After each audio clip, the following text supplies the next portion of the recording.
You guys ready? And Jordan's never ready. Every day.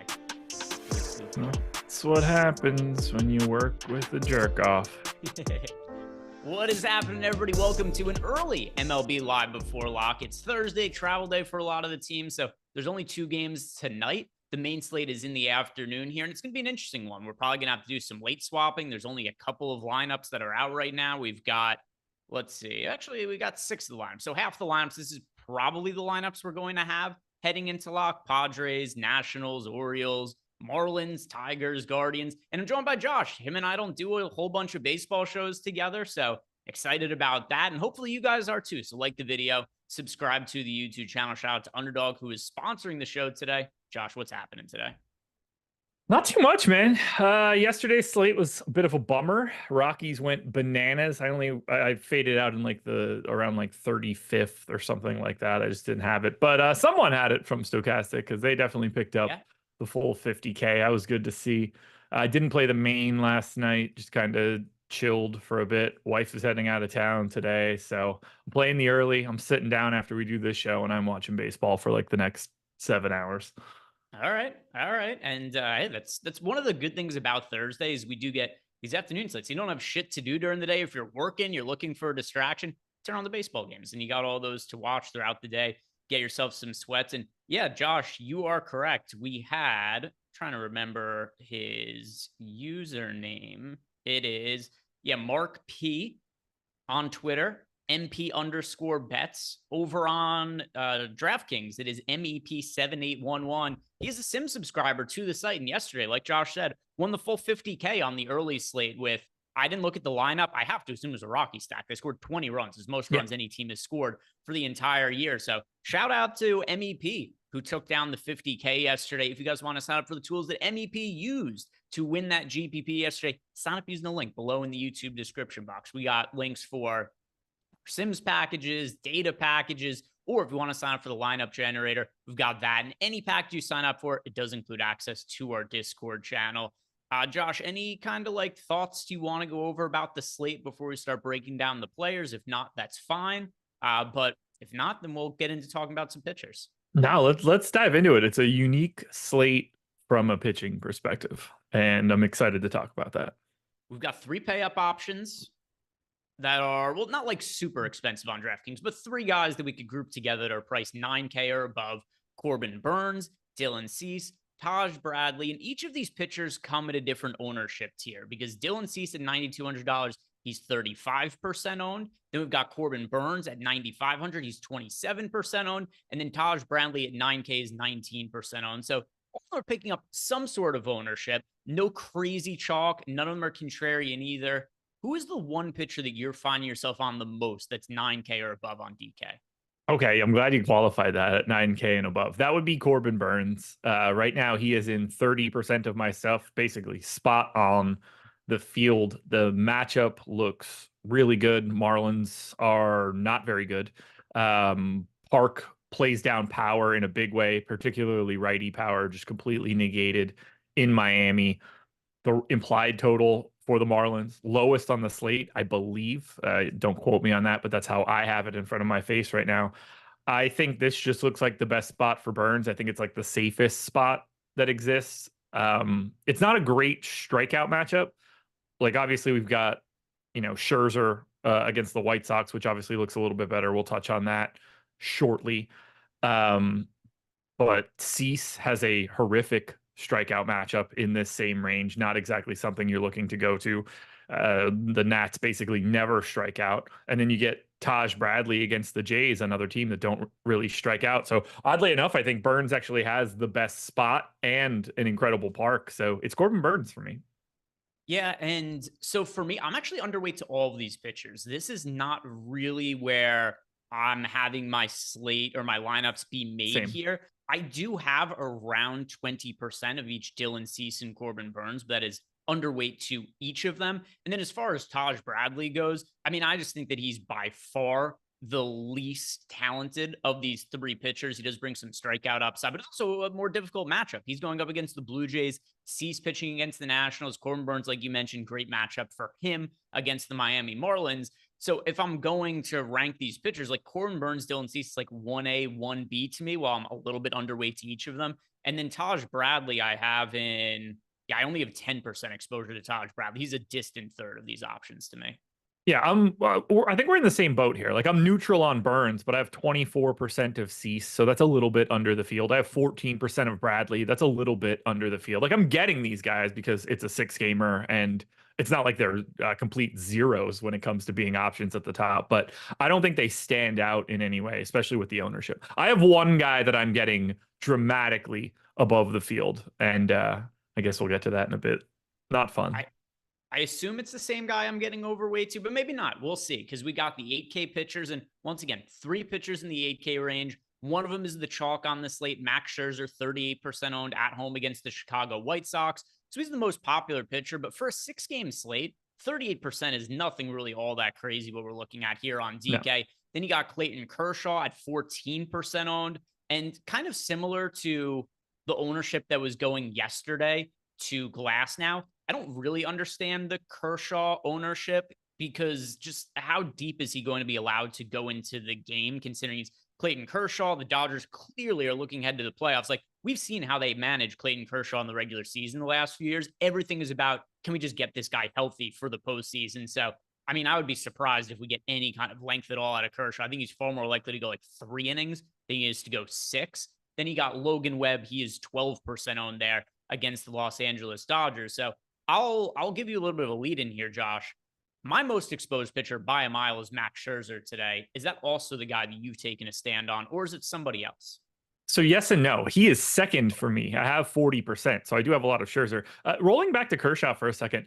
Should the Dodgers just make sure that he can pitch in the regular season? I mean, it's not like he's some sort of asset once they get to the playoffs. Maybe they should just approach him in reverse. Use him as this like innings eating dude that just soaks up a bunch of starts. And then when you get to the playoffs, you're like, all right, well, what are we going to do later on, Clayton? But I don't think they're going to do that. It's kind of funny with Kershaw, because for a really long time, his underlying stats were actually really good in the postseason. He had Yeah. a lot of just horrific luck, particularly because there was a lot of spots where the Dodgers would leave him in probably a little bit longer than he needed to go. So it'd be like, hey, Kershaw pitched 6 or 7 really good innings. They brought him out for the 7th or 8th inning. He lets a couple of guys get on base. They go, oh, we got to go to the bullpen. And those runs would score like 100% of the time. But then as we got into the later stages of his career, he just had some horrific playoff performances. So yeah, maybe they just want him to be the regular season innings inner, and then you hope he gets hurt for the playoffs. Be like, oh no, we can't pitch him now. Exactly. But I'm with you on Scherzer. Like I said, I have 40% of him. It's really simple. He gets to face the White Sox today, and they're not particularly good. Lou Bob be damned, who apparently only just rakes. They strike out at an above average rate. Everything is really on the side of Scherzer. Now, I will say, I am also stacking the White Sox. So I am touching this one from both sides, or at least that's my expectation. I'm going to have a bunch of Scherzer, but at the same time, he is prone to giving up power, and there is some power on this team, whether that's Lou Bob, whether that's Eloy, even Paul DeYoung or Andrew Vaughn. We can go either direction there. There's enough power on the opposite side that I'm willing to go both sides.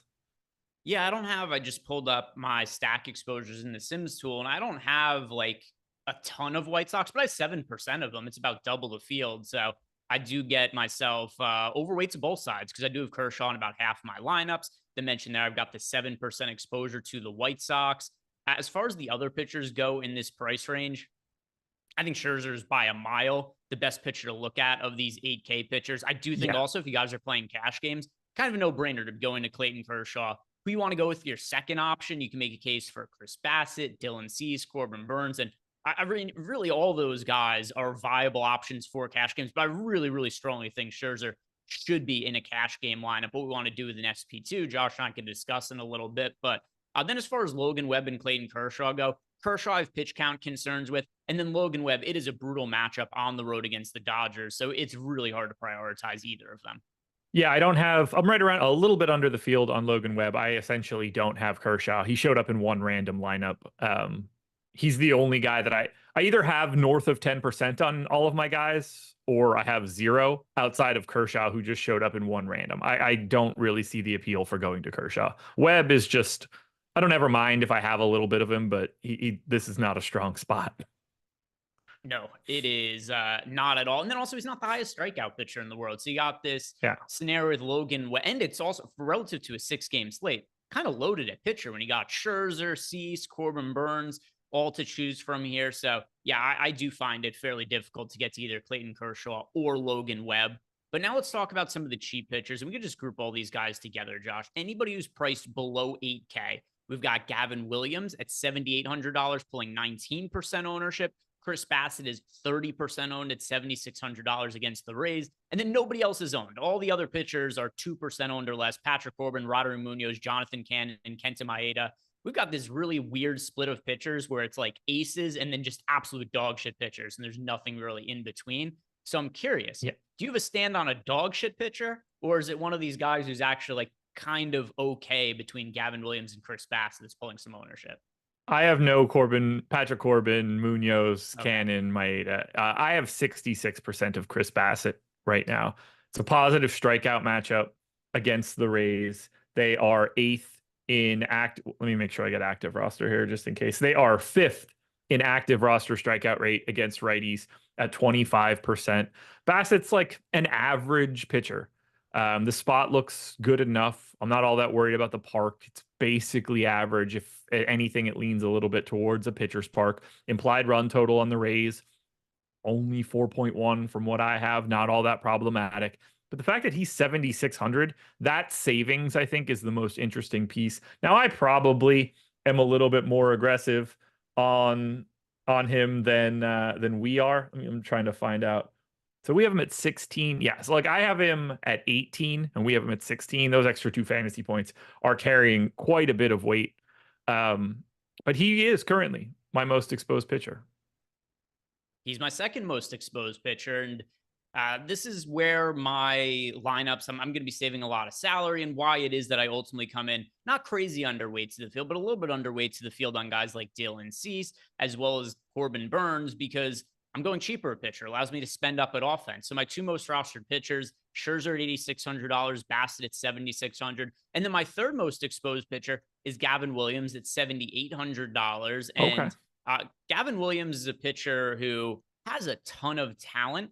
He started the season injured, so we didn't really get to see a lot of him in the early going of the season. I don't put too much stock into his numbers so far this year because he's pitched 18 innings. He's made 4 starts. So I'm just going to kind of put aside what the results have been. They haven't been great. 4.5 ERA, 5.3 expected ERA. Stuff is still there, even though he started the year on the injured list. He has a 96.4 average miles per hour on the fastball. So that's not really something that seems to be any kind of concern. This is somebody who before last year was one of the top pitching prospects in baseball. And he pitched fairly well at the big league level a year ago. 3.29 ERA, 4.21 expected ERA. He also had a 23.5% strikeout rate. So that is what I expect him to be getting back to, especially because the velocity is still intact there for Gavin Williams. So I'm overweight to him, overweight to Scherzer, overweight to Bassett, and then I'm either like at the field or underweight to the rest of the pitchers. I'm right at the field for Gavin Williams, but I wouldn't mind having a little bit more. It wouldn't suck at all to offload some of my 66% of Bassett to just get a little bit more Williams and make that a little bit more balanced. But at the same time, I do think Bassett looks like the best option today relative to salary. So I don't necessarily hate just getting a shit ton of them. Yeah, I like getting there for sure. And then as far as these just like absolute dog shit pitchers, I've got 1 lineup with Kenta Maeda. I've got 2 with Jonathan Cannon. I've got 2 with Roderick Munoz. And it's just like running stuff through the Sims. Just like, hey, here's a lineup with this guy. But none of them do I have in more than 3 lineups or anything like that. Nor do I want to. Is that how you're playing it as well? Or is there a way that you see it differently? No, we're on the exact same page. I don't have a single share of any of those guys. If they show up, it's going to be one random lineup that just got made and everything showed up correctly coming out of Sims. But to me, I think there's seven of the 12 pitching options today are viable. I don't think that you should be rostering, like, obviously anybody can show up in like a lineup, but like for the grand scheme of things, I don't think you should be paying attention to Kershaw, Corbin, Munoz, Cannon, or Maeda. Yeah, and then if anybody has questions for us and you are a Stochastic sub, hit me up in Discord so that I could go ahead and answer that. I do see that we got a question from, who was it in chat? Somebody had asked if we had any concerns about pitch counts for Max Scherzer. I mean, looking at Scherzer's pitch count, it was low last game at 53, and before the start before that, it was also lower at 71. So maybe a little bit of concern. Keep in mind, though, he got his ass kicked last start against Baltimore. So it's something that as long as he's pitching well against the White Sox, which I think is far more likely to happen than not because it's the White Sox, then I do think that he should be fine. But do you have any concerns, Josh, that he was 46 and 71 pitches his last two starts? Or 50? No, not really. Like, is it what I want to see? No, but at the same time, like if he had 85 and 95 pitches in his last two starts, he's also probably like 9K or 9,400 today as well. So the fact that he's 8,600 in a matchup against the White Sox, I think makes up for the fact that you're a little dubious about his depth. And then something else that I think we should also consider about Scherzer, if he was like really significantly hurt or something like that, I just assume they wouldn't pitch him after he threw the limited pitches in the last start. It could just been a bad day for him. Also kind of amplified by the fact that he didn't pitch well, right? He got hit hard. Yeah. But yeah, if it was a thing where his arm was still bothering him, I just assume they wouldn't have pitched him today. They could just push his start back. And I'm happy to be getting to the opposite side just in case this goes wrong. Like, I clearly don't have Max Scherzer in my White Sox stack lineup. So if the opposite happens, then I'm also okay with that. I'd actually probably prefer it. I would honestly, I'm going to play 40% of Max Scherzer, and I hope he gives up 100 runs in the first 3 innings because that's much better off for me. I hope we get an extreme outcome. Either he scores like 30 fantasy points or the White Sox go up and put up like 10 runs because I'm overweight to both sides right now. I will not be mad if he goes out there and pitches like that guy in the Braves system. Which is the guy in the Braves system? Oh, I forgot. I do know who you're talking about. The guy who was the story about, which I don't know why they're still giving this guy innings, but if you guys haven't seen this, there's a guy in AA for the Braves or AAA who's pitched like, I don't even know. It's like 11 innings and he's walked 40 hitters or something ridiculous. It's 3. Lofty and I broke this one down yesterday, and it's more extreme than you could even imagine. I can't remember the dude's name, and I'm trying to find the post of it in Slack so that I can. I had retweeted it a couple of weeks ago. Oh, here it is. We've got what's the guy's name, Jordan? Screen here. Jordan found it. We went through all of this yesterday, so I don't want to go too crazy. Greg, have you looked at his individual box scores? Oh, not only have I looked at it, I've watched him pitch because I went to find video of it. It's crazy. Yeah. He has the yips in a way that like doesn't even make sense. Yeah, there's some clips of it right there on that YouTube. Like he doesn't throw the ball anywhere close to the strike zone. They just let him keep hitting guys and walking hitters. Like he throws the ball like 5 feet outside the strike zone. Last year, he had 2 starts and an appearance. He recorded 1 out. He faced 17 batters. 14 of them scored. 11 of those 17 guys walked, and he hit 4 of them. So 15 of the 17 guys he faced last year either got on via walk or they hit him. If you can see some of what Jordan shared, this is every pitch he throws. Like it's confusing to me why he gets a paycheck to be a professional baseball pitcher, or if it's just like. Now, to be fair, he is 19 years old in the Dominican Summer League, so it's the paycheck that he is getting is essentially like rice and beans. That is not. He's making like $100 a week at best. Like AAA guys barely make like living wage. So Dominican Summer League guy probably not getting a lot of money. Still But why overpaid. not just throw anybody else out on the mound? Like this guy, just like, what do you do? Like, even the fielders have to be sitting like, oh, great, we're just going to be sitting here doing nothing for 30 minutes while he throws the ball 8 feet outside the strike zone. So that's the real interesting thing. The one guy that put the bat on the ball in 2023 also reached via an error because he didn't have 14 earned runs. He only had 13 earned runs. So the one guy that was able to make the contact after, other than the people that either struck out or got hit by the pitch or walked, that guy wasn't earned. Interesting. Yeah, I didn't look at the earned runs versus the non-earned runs, but yeah, he's struggling right now. And I do find it funny that he's had 3 fielding chances. He's made errors on all 3 of them. There's nothing going right for this guy. Yeah, he could have been that error, by the way. I'm not entirely sure. I'm pretty sure he is. He's made an error on every single ball that's been hit to him. 56. Okay, I'm just going to pose this to you and then we can move on. He threw 56 pitches last year. How many of them were strikes? I've never seen him throw a strike in the highlights I've watched. I'm going to say like 5. 5. Exactly. Nailed it. There we go. Yeah, he's down bad right now. He is struggling immensely. That's wild. That's worse than me. I would do better than that. I mean, not now, but like do worse. I mean, he's a 0% fielding percentage as well. When I was 19 years old, I would have a dramatically different stat line than that, positively, not negatively. All you need to do is throw a ball over the plate that gets hit hard and at a fielder, and you're doing better than him. I mean, I would have got hit, but I wouldn't have been throwing 51 out of 56 balls. I can guarantee that. I might not have been able to reach his velocity, but we'll see how these guys can handle 76. It's like what you'd think 50 cent stat line would be if he was a pitcher. Sheesh. They'd be better off.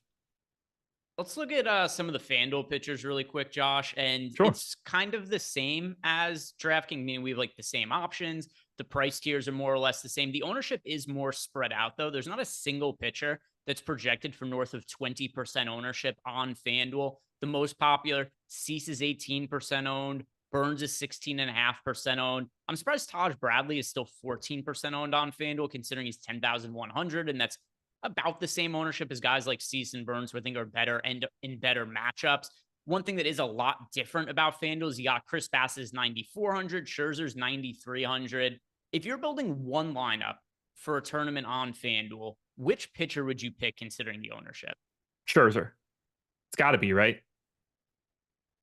5th most expensive guy out of all of this stuff. 68% chance to win for the Rangers.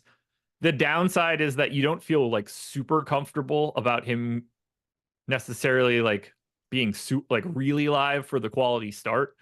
But if he is going to pitch, if you think that Max Scherzer can throw 85 pitches today, then I think that's the dude that you're going for.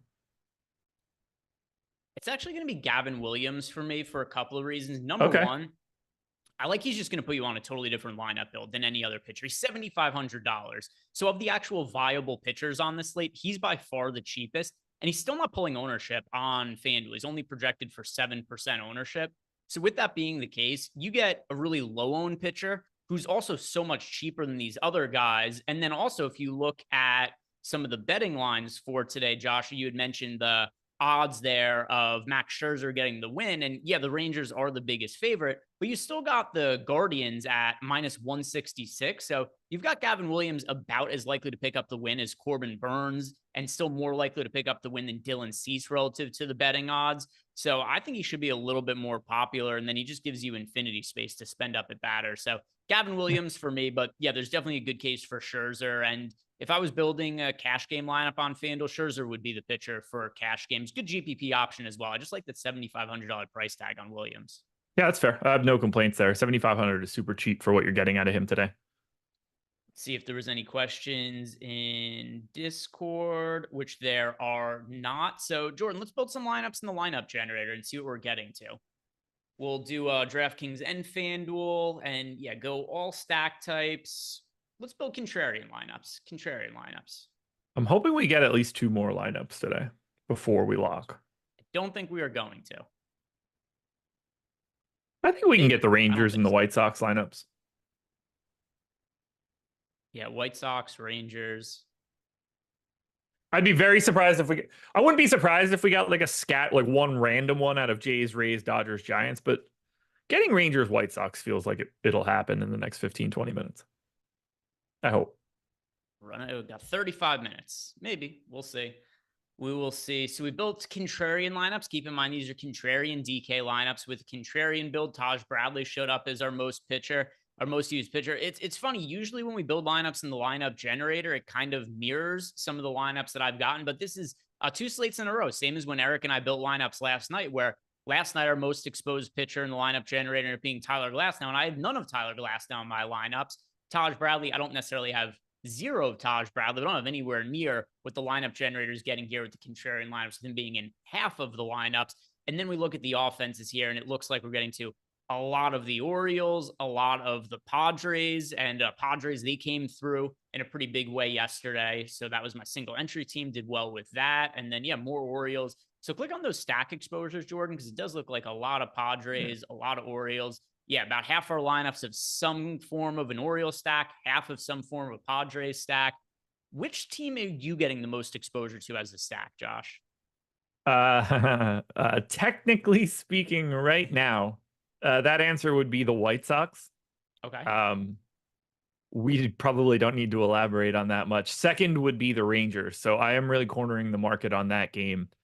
But in this list here, the Orioles being at the top, they are my third most exposed stack. That they're going to be a team I get to a lot. And Gunnar Henderson made it into my home run round robin this morning on Odd Shopper Live.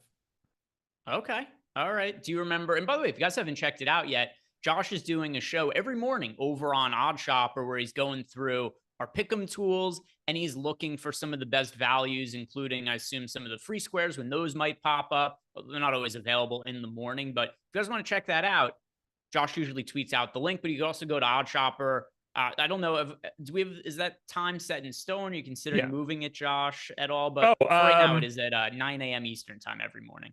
Yeah, I mean, conceivably it might end up at a different time, but right now it is 9 every day. Yeah, so if you guys are looking to check that out, go watch Josh on the Odd Shopper channel. Does PrizePicks, Underdog sponsor the show? What are some of the other sites that you hit on there? Better, Sleeper. I think you said Underdog, PrizePicks. I'm probably missing one. I built a FanDuel home run round robin today. So we're hitting everything. Anywhere that we can find value or find something, we're gonna take a peek at it if it's on Odd Shopper. All right, there we go. Do you remember who else was in the home run round robin outside of Gunnar Henderson? Jerks and Profar, for sure. Because I started off for the first 5 minutes breaking down why I like Jerks and Profar, and then immediately the line dropped from plus 800 to plus 750. I was like, you sons of bitches. I can't remember the third one, but I'm looking it up. All right. Yeah, so while you check that out, so for me, the team that I have the most exposure to, I am going right back to the Padres. About a third of my lineups are Padres stacks. And there are 3 popular offenses on this slate for DK. Orioles 16% owned, Padres 15.5% owned. Then you get the Rangers at 12% ownership. Then you get the Rays there are 9% owned. Kind of interesting that the Rays are the 4th most popular offense, while you also have Chris Bassett is the 3rd most popular pitcher. So you don't see that all the time, where there's a pitcher who's the 3rd most popular pitcher, and then going up against him is also a really popular stack. But those are your chalk offenses: Orioles, Padres, Rangers. Of those teams, Josh, do you think any of them shouldn't be popular as they are? No, that all makes a ton of sense to me. When I made my run, I was, basically equal to the Orioles. I had 9% aggregate of the Padres, so I was a bit under the field, but I think they do grade out. And then the Rangers are my second most exposed team, so I don't see anything there that really stands out to me as incorrect. Yeah, I mean, that's also for me. I have the Orioles, Padres, Rangers. Those are my 3 most stacked offenses. And even if you just look at the top stacks tool, it kind of shows that the ownership is about appropriate. We've got the Orioles 16% owned with 18.5% chance to be a top stack. We've got the Padres 15.5% owned, 16.5% chance to be a top stack. And then the Rangers 11.5% ownership, 11% chance to be a top stack. So the ownership looks more or less correct at the most popular offenses. And go back to the player exposures, Jordan. I want to just see who the individual hitters are that we're getting the most of again. And yeah, Gunnar Henderson, Xander Bogaerts, Luis Campusano, Anthony Santander, Jerickson Profar, Austin Hayes, Donovan Solano. Another thing to keep in mind about that Padres Nationals game, Patrick Corbin's on the mound. I know he's pitched a little bit better as of late, but the guy's been trash for what, like 7 years now or something. So I wouldn't read all that much into it. But when you consider that the Nationals had to go to a position player pitcher yesterday, and now they've got Patrick Corbin on the mound after really exhausting their bullpen, this could be a disaster for them if Patrick Corbin gets hit hard early. It's definitely a spot where you could see another position player pitcher end up getting into that game for the Nationals at some point. If Corbin doesn't pitch well, which he's Patrick Corbin, it's probably the most likely scenario more often than not. So something else to keep in mind when it comes to that spot there for the Padres. Anything else you notice about these lineups, Josh? Not really. Like, I don't have anything that I like. Obviously, me having a pretty big stand on the White Sox is unappealing from the surface. Like, they don't grade out well. They're 11th in our top stack metric. A lot of it is just happening because of Max Scherzer. But like after that, there's not really any teams that I'm getting to. You know, like I've got 9% of the Rays, and I am heavily stacking Bassett. So in my non-Bassett lineups, I probably have Rays, but I don't know. Today seems pretty obvious. Like I don't see a lot of spots that you want to target. I think the top stacks in the ownership are pretty efficient for today. Yeah, and by the way, Josh, we got what we were asking for. A couple more lineups just came in. White Sox, Blue Jays lineups, they are both out. So let me see if there's anything unexpected in those lineups. Yeah, I'm looking at the Blue Jays right now. All right. Springer, White Sox, Benintendi and Paul DeJong are both out of the lineup. Nick Senzel and Gavin Sheets are in instead. I don't know what your projected lineup was, but I have one change in the Blue Jays lineup. So White Sox a little bit different there. Blue Jays lineup, this isn't going to matter all that much, but it's a Davis Schneider in the lineup instead of Kevin Kiermaier. Yeah. But there we go. Told you. We got him. You're right. I don't see the White Sox lineup yet, but I'll trust you. Did Underdog put that out? White Sox lineup is Robert Pham, Andrew Vaughn, Gavin Sheets, Eloy Jimenez, Nicky Lopez, Brooks Baldwin, Nick Senzel, and then Corey Lee. Interesting. Did Underdog? Oh, there it is. Just popped up in front of me now 3 seconds ago. Okay. Yeah. Yeah, it just wasn't showing up. There it is. So those are the couple lineups that we have in. So yeah, couple players that I'm gonna have to update for, but that's not anything that's gonna change my exposures in any kind of crazy way. Fair to say. I wouldn't expect it to be changing anything for me. I mean, I'll lose out on some Benintendi, but depending on when I paste this back in, they actually have a more stackable lineup now than they did before.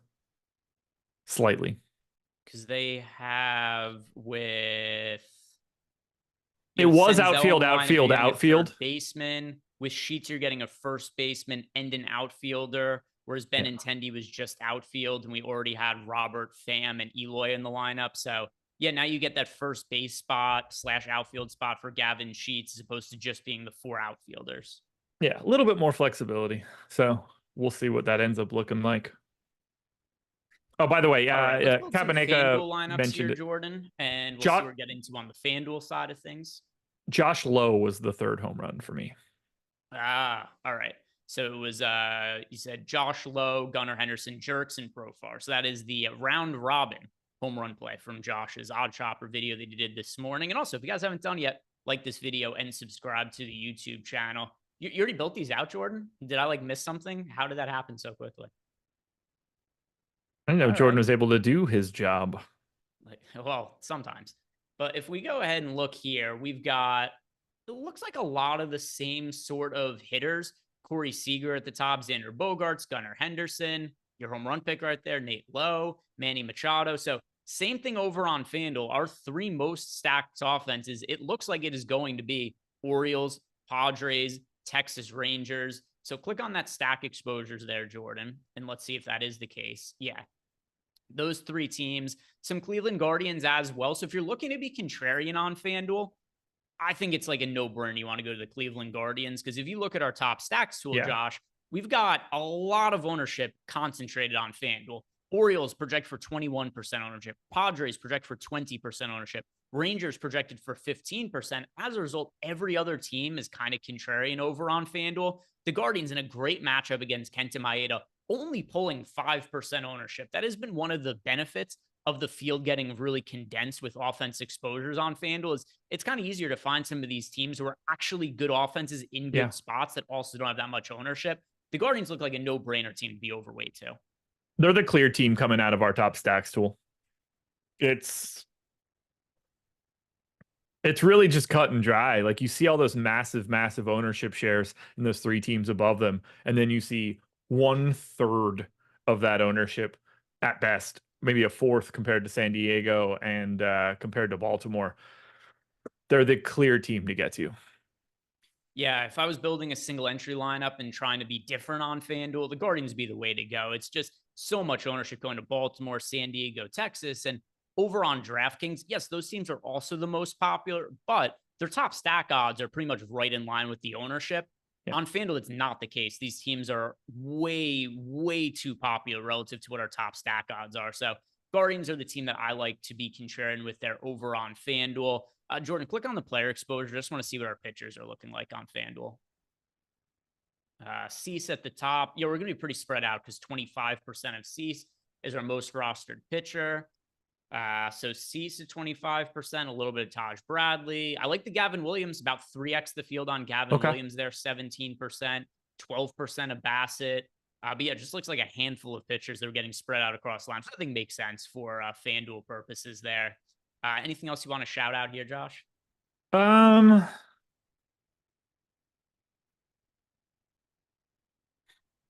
don't hate the Dodgers on FanDuel either, but obviously a matchup against Logan Webb is pretty undesirable. Still getting to a 4.8 run implied total. If the sinker's not sinking, does lead to homers from time to time. Let's go ahead and answer. We got a couple of questions here in Discord. First, G Doe 213 wants to know, is there a video on how to do a global swap players on The Sims? It depends what you mean by global swap, because you can't really global swap one player to another. But I'm not really sure what is the scenario where you'd want to just global swap all of your players from one guy to another.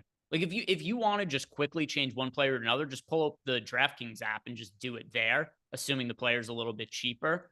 But if it's a situation where you just wanted to take somebody out entirely and you've already run the sim, I would just say do like a massive negative ROI boost to the player, or just set their projection at 0 and they won't show up in anything, Gdo.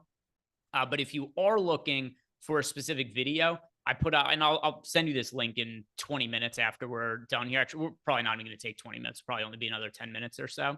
But I'll send you the video that I made on how to use all the different features in the Sims tool, and that should be able to help you out.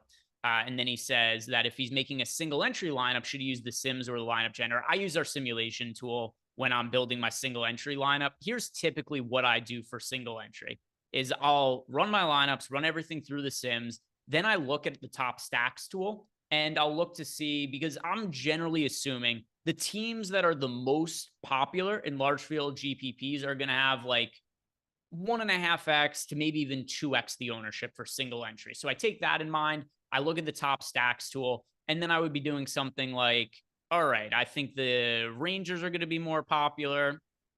I think the Padres and the Orioles are going to be more popular.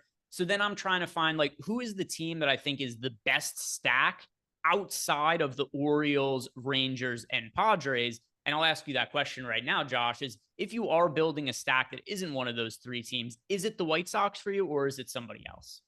It's the White Sox for me, which that doesn't make me happy, but that is how I tend to play these situations. That heavy ownership on Scherzer, enough power potential on the White Sox side. Is it fun? No, but there is no ownership coming into the White Sox. 3.5% on a 6-gamer. Those two things are combining to get me to the White Sox. Doesn't succeed a lot, that's for sure. We just got the Rangers lineup as well. Don't know if you saw that one, but it Yeah. is Robbie Grossman and Andrew Knizer in the lineup as opposed to Jonah Heim and Justin Foscue. I had the right lineup. So, all right, there we go. So those are the guys at the end of the lineup there that have been plugged in instead. We got a question here from Einstein as well. He wants to know, do we have any love for the White Sox or the Marlins? I'm with Josh in terms of I don't have as much of the White Sox as he does, but I am 2x the field on the White Sox. As far as the Marlins, I've Marlins, I got a have couple of Marlins no stacks, but I interest. prefer the White Sox. I'm looking to be contrarian. Yeah, I really don't like the Marlins spot. I have a lot more respect. I have a lot more confidence in Burns than I do in Scherzer. I don't like, they might have similar ceilings, but I think the floors are quite different just given where they are right now. The park certainly plays down power. I think it's a lot easier to want to get to the White Sox side than it is to want to get to the Marlins side. Any of these other contrarian teams, whether it's for leverage or just other reasons you're finding yourself getting to at offense? No, not really. It's Orioles, Rangers, White Sox, Giants appear to be the four teams that I'm going to get to a bunch. And then I'll have some Padres because Patrick Corbin is Patrick Corbin. Yeah, so that's actually the one for me that we haven't talked about yet that is showing up in lineups. The San Francisco Giants. Kershaw is probably the best pitcher of our generation, Josh. But the problem with that is that was years ago now. And he was good last year as well. A little bit lucky. He had the 2.46 ERA, but a 3.77 expected ERA, and then also the 4.03 FIP. His velocities declined quite a bit the last couple of years. But now you've also got a pitcher. He's 36 years old. He's only made a couple of appearances in the minor leagues. Ultimately, going forward, I think Kershaw is more likely to be good than not, but it's a total wild card. And with there being the limited amount of information on him, I think it makes sense to take some shots on the Giants. You're saving some salary with them. They're cheap. They're not all that popular. Just because some of the unknowns with Kershaw making a season debut, the Giants are another contrarian team I get some exposure to. Yep. We have no idea what Kershaw is going to be. He can go out there and be great. He can go out there and just not have it. That could happen. I'm hoping that that's the case because I'm not going to have him. I'm not going to have Clayton Kershaw at all. So his minor league numbers, he made 3 starts in the minor leagues, 1 in A ball, 2 in AAA, and he pitched a total of 10 innings.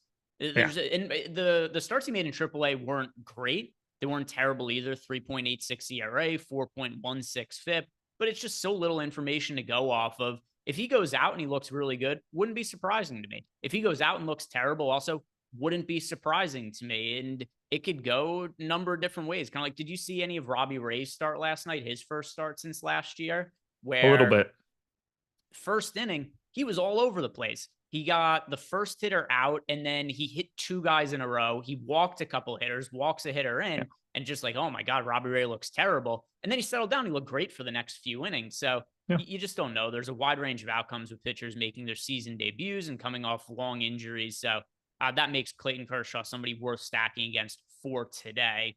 And then we've got Westbrook Forever saying, who am I playing for single entry on DK? Yeah, that's tough. I'm trying to figure that out right now. I've got a few lineups in between. So first thing I'm going to say is Orioles, Padres, Rangers. I think that's where all the ownership is going in single entry. So I want to go any other direction. And on one hand, I'm kind of leaning towards potentially a White Sox stack for some of the same reasons Josh had mentioned, especially in single entry, where Scherzer's probably going to be like 40-ish% owned. See a little bit of an ownership increase, probably a little bit over 40% actually. I don't feel great about it necessarily, but I know I don't want to roster the Padres, the Orioles, or the Rangers. I'm stuck it's the Giants for the me. White Sox or the Giants right now. It would be the Giants for me. Just because of the park. There's so much power in that park if this goes wrong. And Kershaw is likely to see 9 righties. So I'd take my chances there. 131 park factor to righties. Yeah, and that Giants lineup isn't out yet, which is on one hand a little bit annoying, but on the other side too, I think it's also just going to keep people off of the Giants. We see this pretty frequently, these afternoon slates. The Giants, I assume, are probably going to come in a little bit lower on than projected just because you don't have that lineup out and people don't really want to deal with it. So, I think Giants is what I'm going to go with. I'll just lock myself into it so that I'm committed to it. Westbrook Forever. I'm playing the Giants in single entry today. That is going to be Yeah, the team. the only benefit for the Giants on a day like today is that they're facing a lefty in Kershaw, and you know that they're going to lean righty. So there's only so many righty bats that they could actually put into the lineup for today. It's not like you're not overwhelmed with options. If this were a righty, then you can sort of see any lineup come out for the Giants. But on a day like today, I actually don't think there's going to be a lot of change, because if there is, that sort of just means that they're putting in like lefty on lefty spots. Anything else you want to talk about here? If not, Josh, we'll do a home run picks and we'll wrap it up. I don't have anything. This seems like a pretty cut and dry slate. All right. If you guys haven't done yet, like the video, subscribe to the YouTube channel. Don't forget, if you want to sign up for any of the packages here at Stochastic, the links are down below in the YouTube chat. Josh, hit us with a home run pick. I know you did the round robin that you gave out earlier, but for DFS purposes, who are you picking at a home run? Either because you really want them to, be really good for your lineups, you think they're likely to homer, whatever direction you want to go in, hit us with the home run pick. Jorge Soler. Okay. We just got done talking about the Giants, righty lefty against Kershaw. He is currently the #1 most likely home run today on today's slate in my model. So it's got to be Soler. I'm going to go Jerkson Profar. Just had an incredible season. He started in the All-Star game, and then you look at just like wins above replacement, WRC plus, like no matter what offensive metrics you want to go to, Jerkson Profar has legitimately been one of the best players in baseball this year, which is ridiculous, but he has carried the Padres with Fernando Tatis being injured. So that's going to be my home run pick. And let's see what we got from chat. Some home run picks from the YouTube chat. We have Trey Michael going with Tyler Fitzgerald. We've got Wilmer Flores from Ryan Stubbs. We've got Jordan Klein going with 2 home run picks. And once again, not deviating from brand, he's going Stephen Kwan and Shohei Ohtani, one of which Jordan is related to. I won't tell you guys which one it is. Very fitting there, Jordan. Corey Seager as his home run pick for today.